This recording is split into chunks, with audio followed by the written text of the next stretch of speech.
வள்ளியுடன் மணக்கோலம் கொண்டு திருப்பரம் குன்றம் வாழ்கின்றவன் நீ தேவர்களை காத்திடவே வீரமுடன் வேலெடுத்து செந்தூரில் ஆழ்கின்றவன்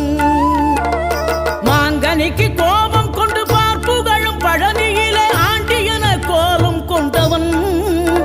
நீ தத்துவத்தின் சாரெடுத்து சுவாமி மலை எல்லையிலே தகப்பனுக்கு பாடம் சொன்னவன் காவல் என நின்று பெரும் சினம் தணிந்து தணிகையில கண் குளிர காட்சி தந்தவன் நீ பாங்குடனே கருள் தரவே பழமுதிரும் சோலையில பரஞ்சோதியாய் நின்றவன்